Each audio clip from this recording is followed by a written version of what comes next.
Bueno, muy buenas noches, respetados estudiantes.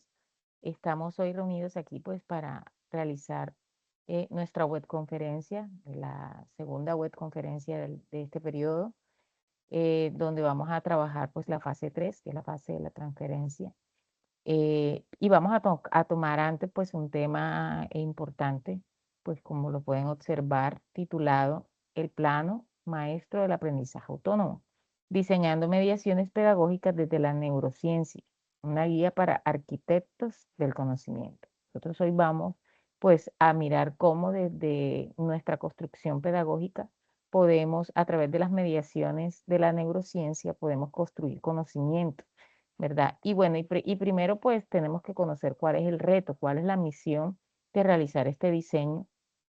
Y es precisamente pues lo que nos pide la actividad, que es diseñar una mediación pedagógica que fortalezca el aprendizaje autónomo basado en los principios de la neurociencia para un contexto educativo, organizacional o comunitario. Entonces, vamos a mirar de qué se trata precisamente ese reto y vamos a empezar por entender cuáles son los cimientos, ¿verdad?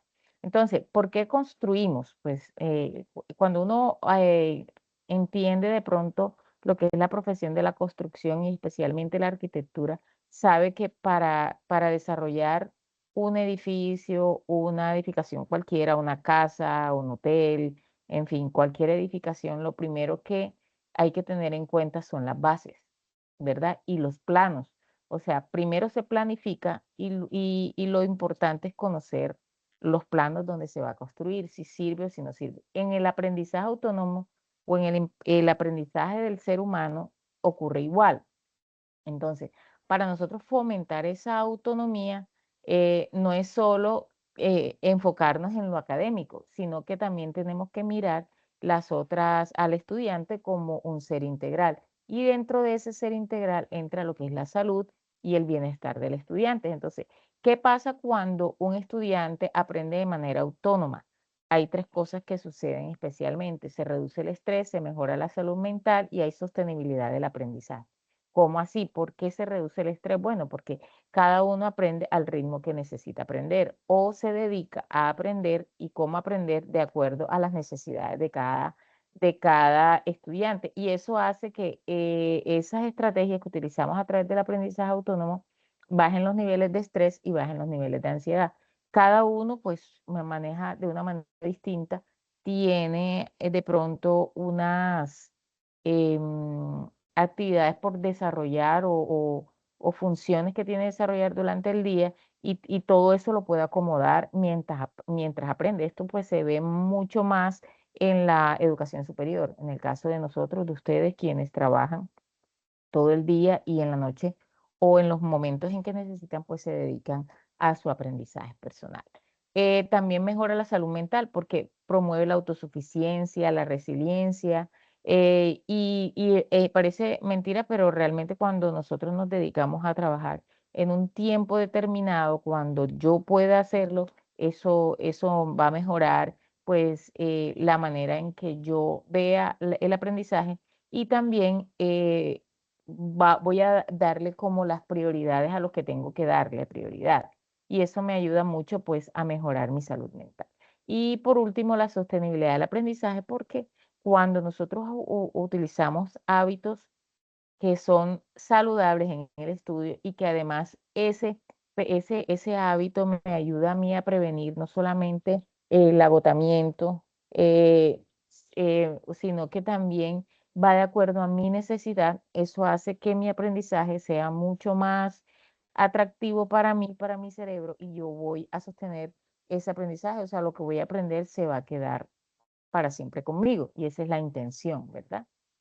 Entonces, antes de revisar pues todo este proceso, tenemos que mirar, y eso lo hablamos en la web pasada, el tema de los neuromitos, que siguen existiendo infortunadamente mitos, ¿verdad? Que hacen que nosotros eh, creamos o entendamos el aprendizaje de una forma diferente. De hecho, nosotros hemos nos hemos aferrado tanto a estos mitos que nos los hemos creído durante mucho tiempo. Pero ya las nuevas investigaciones y como ustedes se han dado cuenta en los procesos de las actividades de la realización de las tareas, se han dado cuenta de que los nuevos estudios han revelado que estos simplemente han sido equivocaciones que se han venido propagando esa información, no desde expertos, sino desde otras fuentes, y lo que ha hecho es precisamente que nosotros no tengamos una realidad sobre el funcionamiento de nuestro cerebro. Y en nuestra especialización es importante tener claro eso. Entonces, para construir sobre una base sólida, lo que le hablaba al principio, que hace el arquitecto, yo tengo que demoler lo que nos sirve. Esas ideas o esos neuromitos o también esas paradigmas que la neurociencia actual ha tenido que acarrear debido a pues toda esa mala información que se nos ha dado anteriormente. Por ejemplo, siempre nos decían que nosotros nada más utilizábamos el 10% del cerebro, que si podríamos utilizar el 100% del cerebro fuéramos más inteligentes que Albert Einstein. Y eso no es así. De hecho, lo decíamos en la clase pasada, perdón, en la web pasada, que generalmente cuando nosotros activamos e incluso con el movimiento, todo nuestro sistema cerebral se activa, ¿verdad? Entonces, eso quiere decir que todo nuestro cerebro entra en funcionamiento. Los estilos de aprendizaje tampoco. De hecho, nosotros tenemos diferentes estilos de aprender. ¿En qué sentido? En que no somos propiamente de un solo estilo. Podemos aprender de diferentes maneras. Es posible que de pronto una manera se incline más que de la otra, pero nosotros podemos manejar todos los estilos de aprendizaje, el visual, el auditivo, etcétera, etcétera. Y de que nada más utilizamos un lado izquierdo, un hemisferio, el hemisferio izquierdo o el hemisferio derecho del cerebro, tampoco es así. Eso no es una realidad. Nosotros utilizamos todo nuestro cerebro como ya lo habíamos dicho. Entonces, para yo tener una mediación, como lo dice aquí, pedagógica efectiva, esa mediación pedagógica no se puede basar en esos principios, en esos neurotipos que nos han venido hablando desde hace muchos años, sino en principios científicos que realmente son válidos. Recuerdan que hace el periodo, perdón, la web pasada, yo les di un link y ese link, ahí estaba un video que logramos alcanzar a ver en un momento, pero que realmente nos ayuda muchísimo a entender esto de una manera un poco más explícita y mucho más eh, amplio, ¿verdad? Entonces, ¿cuáles son los pilares estructurales de la neurodidáctica? Son tres pilares importantes, porque para que nosotros podamos tener este diseño y se sostenga como una buena edificación, yo debo tener en cuenta estos tres pilares y que seguramente ustedes han escuchado muchísimo, ¿verdad? El primer pilar, y es muy importante, que es el pórtico, que es la emoción. Ahora vamos a ver cada uno por separado. El segundo es la autorregulación, que viene siendo como el timón. Y el tercer pilar es la plasticidad, que es el motor del aprendizaje. Entonces, vamos a ver cada uno. El pilar uno, la emoción es el aprendizaje. En el aprendizaje es el pórtico de él, ¿verdad? Es el pórtico, o sea, es la puerta que abre.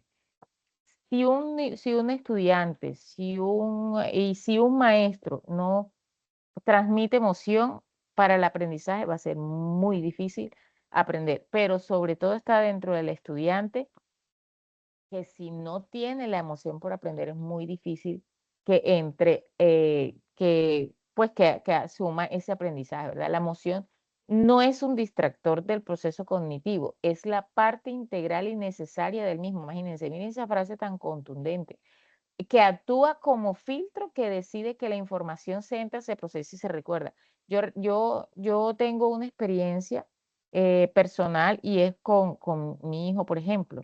Mi hijo, su aprendizaje es totalmente diferente al común, ¿verdad? Y algo que yo siempre notaba antes de conocer, después de estudiar esto y de mucho tiempo, hace mucho tiempo atrás, yo decía, mi hijo es de los que toma las cosas que le interesan, eso que le interesa lo aprende, lo que no lo desecha.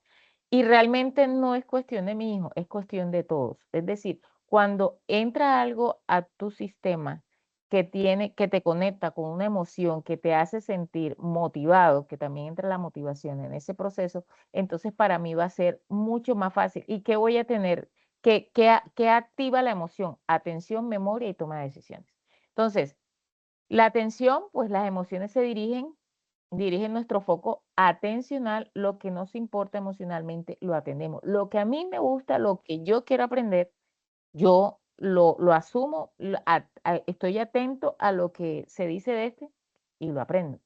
Yo en estos momentos estoy con la intención de hacer mi doctorado y no estoy motivada ni por el dinero, ni porque me lo estén pidiendo en la universidad. Mi motivación es investigar acerca del uso de las pantallas en menores de edad, niños de menores de 13 años, que cómo influye y me he llenado de información y todo. Para mí eso es algo impresionante, extraordinario. Y ha captado tanto mi atención que lo estoy estudiando incluso antes de hacer lo que voy a hacer, antes de estudiar, voy a estudiar. La otra es la memoria, pues porque esas experiencias con carga emocional, eso que te marca a ti, eso queda profundamente, valga la redundancia, marcado en mi cerebro, en mi memoria. Es decir, algo que mi papá me enseñó hace muchos años, mi papá murió hace 3 años, pero él desde que de que tomé la decisión de ser maestro, una vez me dijo que lo que uno aprende o lo que uno se aprende en la memoria, lo que le queda en la memoria, y lo que incluso se aprende en memoria nunca se lo olvida. Y he pensado mucho en eso porque realmente eh, hemos, con la educación actual, estamos menospreciando un poco la memoria.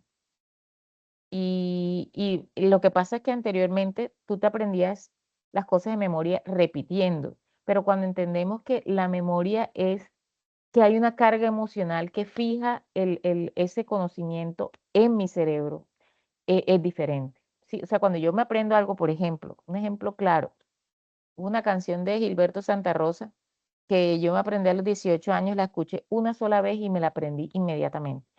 ¿Por qué? Porque a mí me gusta mucho ese artista. Entonces, ¿qué sucedió en esa edad? Estaba de moda esa canción. Yo la escuché por primera vez, la escribí, inmediatamente me la aprendí. Ya, y de hecho, hoy tengo casi 50 años y me sé la canción perfectamente. ¿Por qué? Porque esa carga emocional que hizo clic, porque la canción me gustaba mucho, llegó a mi memoria y quedó marcada. ¿Sí? Y es un ejemplo de pronto sencillo, pero si nosotros podemos mirar cómo es este proceso neurológico en el aprendizaje, cuando tú haces algo muy impactante emocionalmente en la vida de un estudiante, eso nunca lo va a olvidar. Y me ha pasado en la experiencia con niños. Por ejemplo, las fracciones, yo creo que se los comenté también la vez pasada. Yo no enseñé fracciones como me las enseñaron a mí, que me pusieron un dibujito, no, yo llevo una patilla, la corté, la partí, la dividí, comimos en clase y ellos eso se les quedó marcado. O sea, ellos saben ya qué es una fracción y cómo puedo yo elegir fracciones, tipo de fracción a través de esa clase. La otra es la toma de decisiones, ¿sí? ¿Por qué? Porque los procesos emocionales son fundamentados para tomar decisiones, incluyendo las decisiones sobre cómo aprender, ¿sí? Cuando yo tengo claro cómo es mi aprendizaje, yo tomo decisiones sobre bueno, yo voy a aprender de esta forma, voy a aprender de la otra forma. Entonces, ¿esto en qué consiste? En diseñar experiencias que generan curiosidad, seguridad y una conexión emocional positiva con el contenido. Miren qué importante es tener claro esto, porque es que cuando yo hago una conexión emocional con lo que estoy leyendo, con lo que estoy aprendiendo, eso difícilmente se va a olvidar. Ese es el pilar uno, la emoción. El pilar dos, la autorregulación. Ese es el timón. Ustedes saben que el timón es lo que maneja, eh, digamos, el barco, el carro, ¿verdad? En el caso del aprendizaje, la autorregulación es el timón. Entonces, el aprendizaje autónomo depende directamente de que el estudiante gestione sus propios procesos cognitivos y metacognitivos. Es decir, está de parte de cada uno a aprender y aprender bien.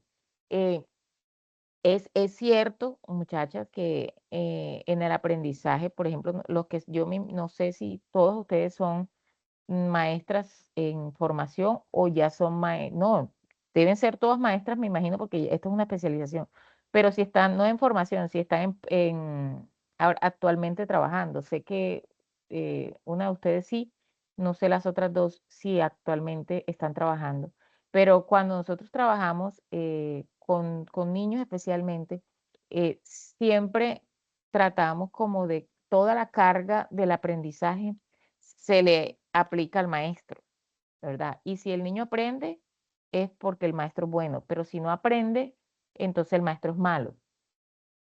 Y en parte hay un porcentaje de razón, pero no siempre es así, porque también depende del estudiante, ¿verdad?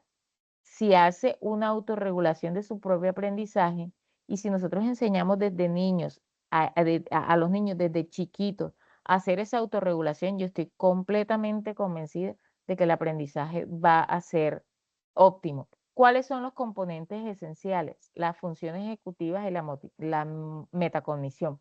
Ya sabemos que las funciones ejecutivas son súper importantes y precisamente en la edad de la niñez, estas no son muy desarrolladas por los niños porque buscan distractores que hacen que no funcione realmente y porque también como eso se desarrolla a través del lóbulo prefrontal del cerebro, que es el que ustedes ven ahí sombreado, los niños todavía están en la edad de maduración de esa parte, por eso es que ellos no tienen ese control ni esa atención, ni esa planificación como nosotros sí lo podemos tener los adultos. Entonces, nosotros tenemos que ir trabajando en esas funciones ejecutivas de los niños para que ellos busquen la autorregulación, ¿verdad? Pero en el adulto, ya como nosotros tenemos el lóbulo prefrontal totalmente definido y desarrollado, entonces ya nosotros vamos a desarrollar lo que es la planificación, la organización, la memoria de trabajo y el control inhibitorio y eso va a permitir que mi aprendizaje pues sea fijado. Y la metacognición, que como también lo hablamos en la web pasada, implica pensar sobre mi propio pensamiento y planificar estrategias, monitorear mi propio aprendizaje y no solamente planificar, monitorear, sino también evaluar los resultados de este aprendizaje. Bueno, sentarme a decir, yo aprendí esto, esto no lo vi, porque esto no lo aprendí, esto fue importante, no me di cuenta. A veces uno piensa que estas cosas son como exageradas, pero no, todo por el contrario, cuando tú te sientas y analizas lo que tú mismo estás haciendo, hagan el ejercicio y se darán cuenta que es muy importante y es fabuloso y los resultados son impresionantes. Entonces, la implicación para el diseño dice, nuestra mediación debe incluir andamios y herramientas que ayuden a los estudiantes a desarrollar y practicar explícitamente estas habilidades ejecutivas y metacognitivas. Entonces, ¿cuáles son esas funciones ejecutivas importantes que debe trabajar un estudiante en su aprendizaje autónomo? La planificación, la ejecución, el monitoreo y la evaluación. Entonces, ese es nuestro pilar 2. Nuestro pilar 3 es la plasticidad. La plasticidad es el motor del conocimiento. Entonces ya nosotros sabemos que nuestro cerebro no es un cerebro duro, fijo, no, todo por el contrario, nuestro cerebro es plástico. Y esa plasticidad permite que hayan conexiones neuronales, que haya conocimiento en todo el tiempo. Yo les decía en la web pasada que nosotros aprendemos desde que nacemos hasta el día en que el Señor nos dice, bueno, hasta aquí llegaste. Es decir, el cerebro va a aprender siempre por su plasticidad. El cerebro crea todos los días nuevas habilidades, cambia físicamente, el cerebro se autorregula, hay conexiones diarias, muchas miles, millones, como lo decíamos, lo veía en una clase también que incluso se habla de teras. Ustedes saben que esa es una medida grandísima y nosotros podemos ver que eso hace parte de nuestro cerebro. Por eso nosotros, nuestras funciones ejecutivas superiores son distintas a las de los restos de los seres vivos. Somos el único ser vivo capaz de desarrollar ese tipo de funciones ejecutivas que son superiores al de los animales, al de las plantas, etcétera. Entonces, por eso es que se habla del concepto de cerebro flexible. Un cerebro flexible es aquel que se adapta, es aquel que puede desaprender y puede reaprender. De hecho, hubo un tiempo en que se decía que lo que se aprende mal se quedó fijo. No, eso también está mandado a recoger hace mucho tiempo, porque el cerebro es capaz de desaprender y volver a aprender, de adaptarse algo muy sencillo, sobre todo en los niños, que porque pues, son mucho más fáciles, porque su cerebro aún es más está en desarrollo, y tú lanzas a un niño de 4, 5, 6 años a un país extranjero y aprende el idioma en un momentico. A ti te va a costar un poco más, pero también vas a aprenderlo, porque ese es nuestro cerebro. Se adapta de una manera fácil dependiendo de la necesidad. Además, el docente es transformador, es quien diseña entornos, estimula esta plasticidad en los niños, promoviendo el pensamiento crítico, la resolución de problemas y la actividad. ¿Por qué? Porque es el maestro, es el que ayuda a buscar o ¿cómo es? A que el niño busque esas nuevas formas de aprender. Ese tipo de ejercicios, ese tipo de herramientas, nosotros somos los que podemos eh, motivar en el estudiante y estimular esa plasticidad y la que promueve el aprendizaje, ¿verdad? La plasticidad en el cerebro es la que nos ayuda a aprender cada día. Entonces, eso lo tenemos que tener claro. Entonces, ¿cómo llevamos eso de los principios a la práctica? Entonces, hemos sentado los cimientos, ahora vamos a construir con herramientas adecuadas. O sea, ¿qué puedo utilizar yo para realizar este tipo de aprendizaje y que hagan estas condiciones y que pueda yo aprovechar la plasticidad cerebral? Regálame un minuto que aquí estos perros están molestando. Y pues hay unas herramientas que ustedes de pronto han oído escuchar muchos, ¿verdad? Que promueven pues eficazmente pues el aprendizaje autónomo. Y estas son precisamente metodologías flexibles, ¿verdad? Y metodologías activas. Entre ellas está el aprendizaje basado en problemas, que pues fomenta la curiosidad, que ya lo hablamos, en la emoción, y la planificación, que es la autorregulación. Está el estudio de casos, que conecta la teoría con la realidad, que eso también es emoción y exige análisis crítico, también está la plasticidad.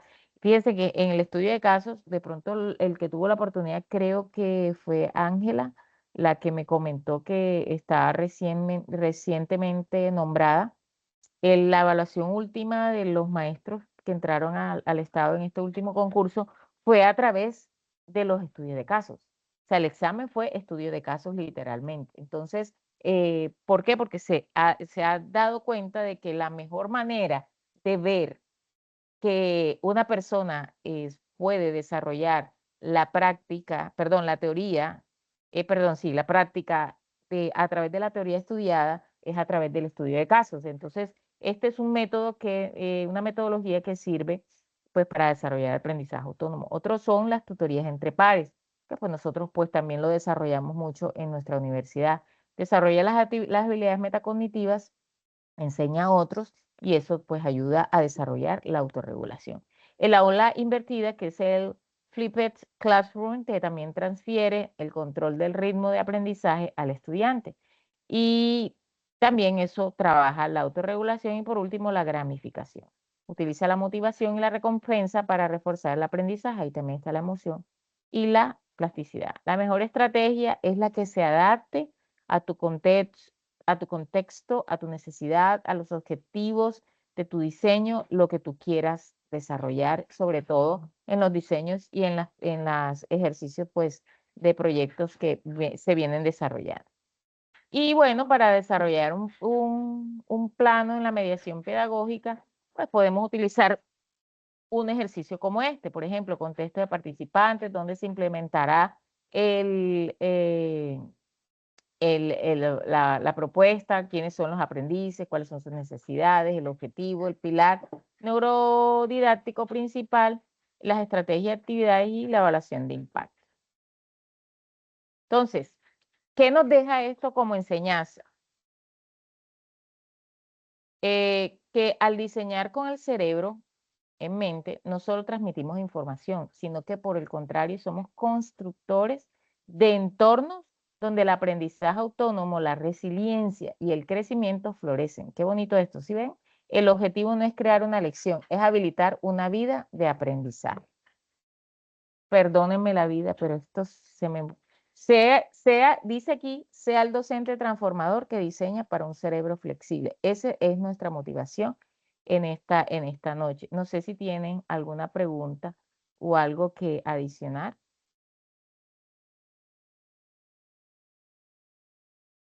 puedan compartir.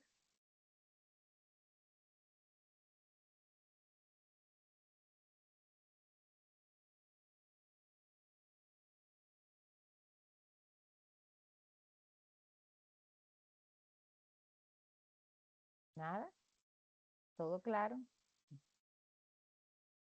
Sí, señora, de mi parte, sí, señora.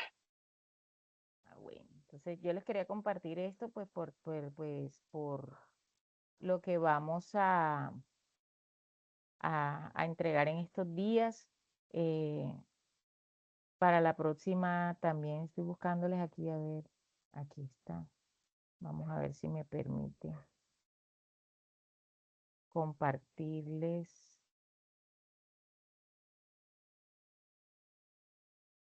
Regálenme un segundito.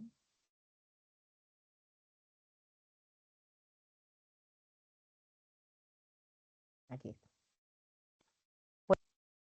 está. Esta ya lo tienen, cuál es la fase 3. Ustedes saben que estamos en la fase 3, estamos en la transferencia, que hay un trabajo individual, ya yo los he venido pues observando a través del foro, todo el adelanto que ustedes van a ir realizando. Entonces, y también tenemos un trabajo colaborativo, ese ocurre pues 4 pasos, perdón. Y el paso final, que no podemos olvidar los anteriores, pero el paso final es construir un ebook, se llama, interactivo en la plataforma, seleccionando cualquiera de estas, asegurando la inclusión del diseño neurocientífico, multimedia, hipervínculos, estrategia y las sesiones estructurales de bienvenida, neurodiagnóstico, neurofundamentación, competencias neurocognitivas, CUTA y de intervención y neuroconclusiones y neuroconceptos. O sea, vamos a tener en todo lo que son las neurociencias, ¿verdad? Ya yo he venido revisando, hay unos trabajos muy buenos que de verdad me tienen bastante complacida. Entonces, no sé si hay alguna pregunta o algún aporte que quieran o algún comentario que les haya llamado la atención de nuestra web de hoy.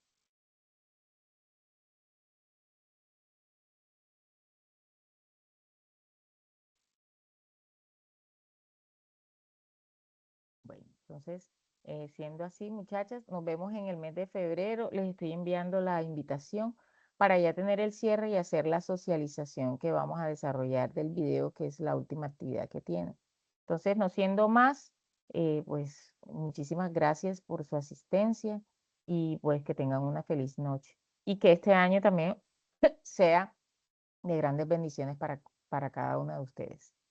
Un abrazo. Gracias, mi profe, muy querida. Para su merced también. Una muy feliz noche. Gracias igualmente.